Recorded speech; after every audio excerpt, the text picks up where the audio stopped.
and welcome to Millions by Jupiter. My name is Deepansha Dinghra. मेरे दादा के दादा जब इस शहर में आए थे तो उनकी जेब में एक पैसा भी नहीं था.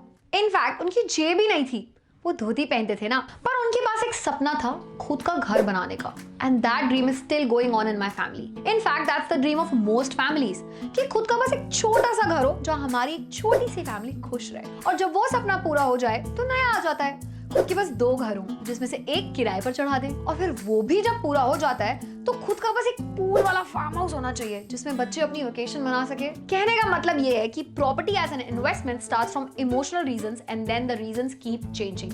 पर कुछ लोगों को इन्वेस्टमेंट करने की तसल्ली प्रॉपर्टी खरीदने में ही आती है. Today we will discuss how to buy your first house, which is also known as how to take a huge home loan and still manage to smile for the rest of your life. पुत्र जी कुछ भी बोलती रहो, अपने घर में रहने का मजा कुछ और ही है. आई फुली अग्री दादाजी. People buy their own house to feel a sense of freedom and security. Freedom because landlord की किच-किच एकदम खत्म, and security because now it's your own house and no one can ask you to leave. It's probably the biggest investment that most people make in their whole life. और ये ऐसी investment है जहां आप पैसा बैंक से लेके invest करते हैं. मतलब घर लेने में इतने इंटरेस्टेड होते हैं हम कि हमें 20 से 30 साल लोन का इंटरेस्ट से कोई फर्क नहीं पड़ता. जी हाँ, सही सुना आपने. People usually take home loan for a period of 20 to 30 years. अपनी जेब से लोग 10 से 20% देते हैं और बाकी 80 to 90% बैंक से लोन लेते हैं. मैंने तो 50% ही लिया था लोन. हाँ, तो आपके टाइम घर मिलते भी तो 5,000 रुपए के थे. मैंने तो इंटरेस्ट भी बहुत कम ही दिया था. आज की जनरेशन की तरह नहीं कि सारी कमाई इंटरेस्ट में बहा दो. अच्छा, don't worry guys. In this video, we'll talk about how to pay as less interest as possible on your home loans with calculation. First step to paying less interest is to give more amount as down payment. मतलब आप जितने ज्यादा पैसे आपके खुद के saving से लगाओगे उतना कम लोन लेना पड़ेगा and as a result उतना कम इंटरेस्ट देना पड़ेगा. Second step is prepayment of loan. Prepayment or partial payment means payment made by you in addition to the regular EMIs. मतलब किसी महीने में अगर आपने 50,000 ज्यादा कमा लिए तो आप उस महीने EMI के साथ ये 50,000 भी देके अपना आउटस्टैंडिंग प्रिंसिपल अमाउंट कम कर सकते हो. इससे आपका बचा हुआ इंटरेस्ट नए वाले प्रिंसिपल अमाउंट या रिड्यूस प्रिंसिपल अमाउंट पे कैलकुलेट होता है. फॉर एग्जाम्पल, अगर आपके पास 10 लाख का लोन है 5 साल के लिए और आप 2 lakh lump sum prepayment कर देते हैं 2 साल बाद, तो आपका प्रिंसिपल अमाउंट 2 लाख से कम हो जाएगा and the interest will be paid on the remaining principal amount. इससे आपका लोन टेन्योर भी कम हो जाता है. आरबीआई के according banks are not allowed to charge prepayment penalty. However, banks may charge penalty on prepayment or fixed rate loans. But चिंता करने की कोई बात नहीं है. These charges vary only from 1 to 3% of loan amount. अरे ढंग से समझाना उन्हें, कैसे बचेंगे पैसे. हाँ, समझा रही हूँ दादाजी. उसके लिए मैथ्स करते हैं थोड़ी.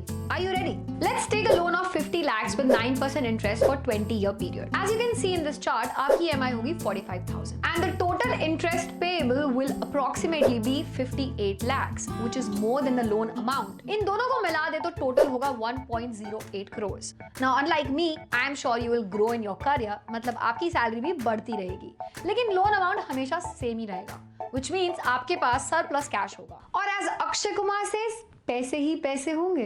3 साल बाद उस सरप्लस कैश से आप अपना लोन प्रीपे करना चालू कर सकते हैं. मान लो आप हर 6 महीने में 2 लाख रुपए प्रीपे करते हैं. इससे आप 30 लाख इंटरेस्ट बचा सकते हैं और आपकी लोन ड्यूरेशन भी 10.5 साल से कम हो जाएगी. यानी आपका लोन 10 साल के अंदर खत्म हो जाएगा.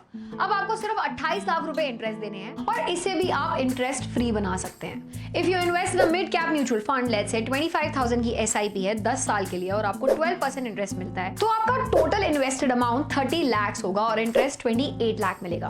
यानी कि जो 28 लाख आपको होम लोन के इंटरेस्ट के देने थे वो आपकी म्यूचुअल फंड इन्वेस्टमेंट कवर कर देगी. So basically now your home loan is interest free. You can do similar calculations for the amount of loan that you take from the bank. ये करके आप घर भी खरीद सकते हो एंड बच्चों को स्कूल भी भेज सकते हो. Now that your loan is almost interest free, let's talk about other ways to save your money when you take a home loan. Other ways क्या, सिर्फ एक ही तरीका है और वो है tax exemption. Of the total annual EMIs, the principal component gets tax benefits under Section 80C of the Income Tax Act. Even the partial prepayment amount qualifies for the same, but within the overall limit of 1.5 lakhs. यानी government चाहती है कि आप property खरीदो. Further, if it's a self-occupied property, यानी आप वहां रह रहे हो, then the interest payable is deductible up to rupees 2 lakh per year. तो इन 2 लीगल तरीकों से आप अपने होम लोन को कम से कम कर सकते हो. If you are still one of those जिनको अभी भी कंफ्यूजन है कि घर लेना चाहिए या किराए पे रहना चाहिए, then we have made a video for you as well.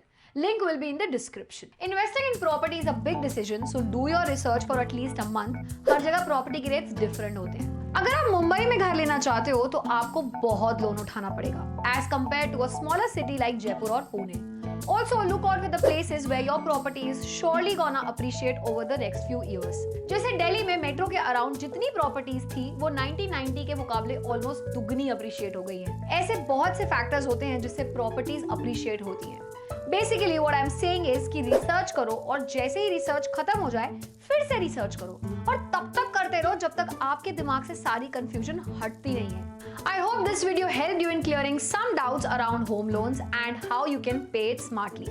If you like this video then please let us know in the comments और अपने अमीर दोस्तों के साथ इसे शेयर करो।